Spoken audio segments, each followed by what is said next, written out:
This week, we're going to take a look into the Renaissance, into the Western or Italian Renaissance, specifically in Italy and the North, or what we consider today Belgium, Germany, and the Netherlands. So to start, we're going to be getting some context. This context will include discussing social structure and systems, religious and spiritual structures, far-reaching events with wide economical, social, and belief system impacts like the plague, shifts in thinking and relating to the world like developments in science and math, as well as the thinking of humanism. And I encourage you to consider the context of the Western Renaissance like a lens that you can look through, some goggles, if you will. Remembering that your own way of looking at a work of art or listening to a composition or engaging with a theatrical work is influenced by these same contexts, the way that you have experienced them. That is, all the current happenings now and during your entire life, social structures and systems, religious and spiritual beliefs and practices, and all those far-reaching events and with wide impacts. One thing I find fascinating and amazing about the arts is their ability to continue to mean something outside of their own context that they were made in.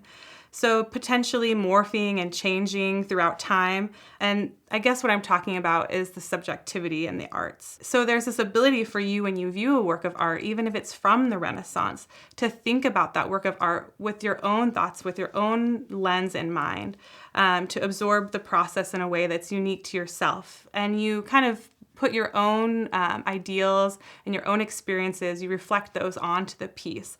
And that is like a really awesome, amazing part of the visual arts. And we're going to do that as well. And I encourage you to be thinking about how it is that those aspects of yourself show up in the way you look at the Renaissance artworks this week. But I also want you to do something difficult, and that is to be able to take those lenses off of all those individual experiences, all of your ideals for truth, and all of your aesthetic preferences, and to set those aside and to put on those glasses or lenses of the Renaissance era, and to immerse yourself in the Western Renaissance age, in the context and in the place and in the time, and everything that goes along with that. Consider humanism, social structure, education, religious happenings, and all of those things will help you to identify some of those whys behind the work. Who was painting the work? Why were they painting the work? Who commissioned the work? Why was it important? Why was the imagery important? Why was that valued at the time? What stories were being told through the work, and why is that? What was considered aesthetically beautiful, and why was that? And you can start to think about connecting that actual time and space and what was happening then with the work itself, and learn about the story through the lens of the actual Renaissance era which it was created in, as well as your own. When you allow yourself to look at a piece of work through the lens of what the time which it was created, you allow yourself to understand better why it was that those truths and beauty ideals were so important to the people of that time, why they took up so much thought and energy and creative space, why works were commissioned and who they were commissioned for and who they were commissioned by. And you start to recognize why those values happened in the first place, what they were connected to specifically outside of the works themselves. And you understand not just the work and the people who made it, but also the larger society at whole. You'll notice that some aspects of the works that we're going to look at will fit into both truth and beauty ideals. And this can be a tricky thing to just be aware of.